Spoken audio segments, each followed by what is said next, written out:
So let's talk about the thing that we've been doing. I've been doing for the past 5 years, brought you on to do one last year. Around the world, 25 days of photographing and filming for holidays. Yes. You would call that a private jet around the world. It is a private jet around the world. So isn't that that's amazing? It's like super fun. You like having it's a holiday. It is amazing. I think we need to give a bit more context because people haven't been following our Instagram feeds. They might not understand. It was a 25-day around the world by private jet wildlife safari. And it was visiting 8 countries with the focus being on wildlife, and the animals are on the endangered species list. So both based in, when you did yours, we got flown from London to the States, did 2 nights there, and then the trip commenced. So Japan to go and see the snow monkeys, and then also have fun in Tokyo. Borneo to see the orangutans and the proboscis monkeys. Philippines for the whale sharks and tarsiers, so went swimming with the whale sharks. India for the tigers, Madagascar for the lemurs, Rwanda for the gorillas, and Kenya for the big 5. So all of that was jam-packed into 25 days, which is just the craziest schedule. If you're thinking about the logistics and the distances between and the time zones and the weather changes, and I mean, it's just there's a lot to fit in. It's an absolute whirlwind around the globe. Obviously you're flying on a big private jet. What was it? Is it 757? 757. So had a bit of luxury in between the destinations, but I mean the schedule was, when you first told me about the gig, you said it's literally like doing 25 weddings in a row. And bearing in mind, I can shoot up to 12, 15 hours at a wedding. Obviously not always all that long, but this definitely was full day weddings back to back, and more actually, because you've got to factor in the travel as well. Yeah, Yes. I find it interesting. So, and we were, because you've been doing it for a couple of years, and I did one tour. And working as the official photographer and videographer to document the whole trip for the guests, and also to get the marketing shots too. You just don't stop, absolutely don't stop. But it was amazing, but hard work. I think when people look at that, they look at, they see your departure photo. Mm-hmm. Like you're standing in front of a thing and what you're about to go do, and everybody goes, "Oh, that sounds amazing. You're gonna be what an epic holiday." And yeah, it does for the people that are on it. But for the photographer and the filmmaker that are on it, it is a whirlwind 25-day shoot, nonstop. You're skipping time zones. You're doing everything that they do. So you're up at the crack of dawn, anywhere between 4:30 and 5 for me. Go on a run, start the day, do the breakfast, do the activities, do the lunch, do the activities, do the dinner, and be up late all night with the clients. Go back, edit, offload, recharge batteries, get ready to go, repack, jump on the plane the next day, go to another destination, get off the plane first, go photograph and film, deliver. I mean, it is non-stop. And I'm dead. As soon as I get home, my body just quits because for the whole trip you're running on adrenaline. Yeah. And it's epic. But you come home and you die. Yeah, I slept for about a week. No lie. Like literally. Yeah. The best bit is that when I get off the plane, the job's not done. That's maybe the first quarter of the job. And so then you come back and you go, okay, now we're going to go. Granted, I'm editing the whole way through. So we're delivering images on iPads the whole time. And it's photo and film.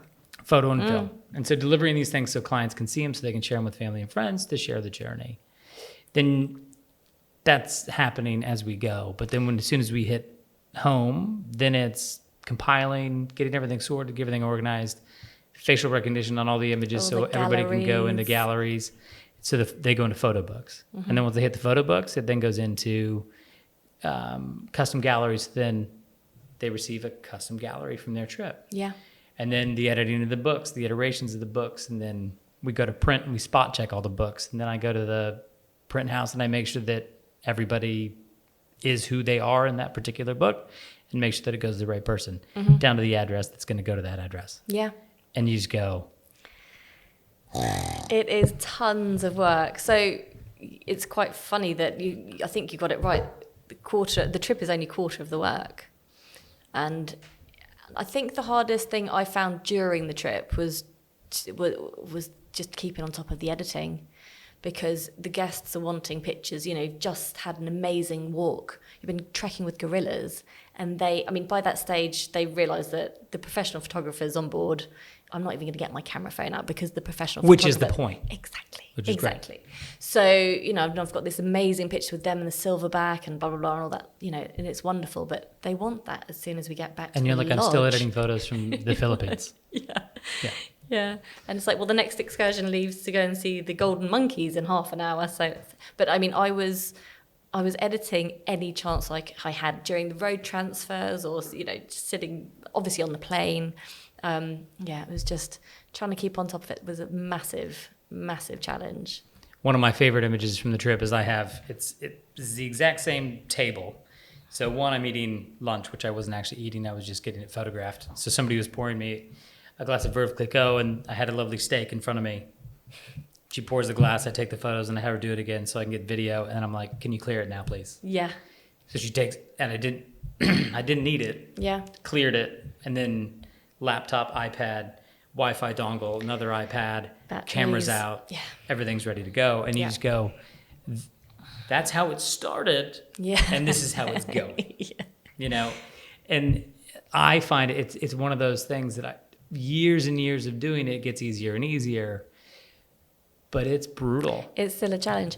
And it's also you've got to be super organized with your gear, and it's knowing what you have, knowing what you need, what the activity is. Is it going to be in the rainforest? Are you going to be hiking? Are you going to be in a boat? Is it going to be hot or cold? Are you going to be up in the hot air balloon? Is it going to be the helicopter? Will your bags fit in the helicopter? It's just trying to think, like, do I need my drone? Do I need the GoPro? Do I need my wetsuit? Oh, yeah, we're going to go swimming with the whale shark. Yes, okay, cool. So it's just trying to, you have to be organised, but as well as being in so many countries and so many locations, where did I put my battery? Where did I put my camera? Which is where you get militant on all that stuff. Yes. Do you know, I didn't lose anything at all. I didn't even lose a lens cap. So I was really, really, really chuffed to pieces on that. So, Very impressed. I was That's very why I don't impressed. carry lens caps. Yeah, okay. Because they just lose them. Yeah, I'll have to take note of that. The fun bit about those trips is as you do say, you have to be incredibly organized, but it's like you're sectioning off days and then weeks and then hours, because we're going to go diving in the morning. So you got to get the underwater gear and it's got to be out. So you've got to make sure that your lenses and your cameras are outside, so you don't go from an AC unit into a boat to then we're going to jump off the boat. We're going to throw a drone up in the air to be able to get the boat going back. Yep. And then you get back on land and you're like, there's an event. So you got to do that sort of stuff. And so you're going from underwater to drones, to land, to everything. So I'm packing on any given trip. I've got 15 cameras in my bag. That's from Polaroids, 360s, GoPros, all that sort of stuff.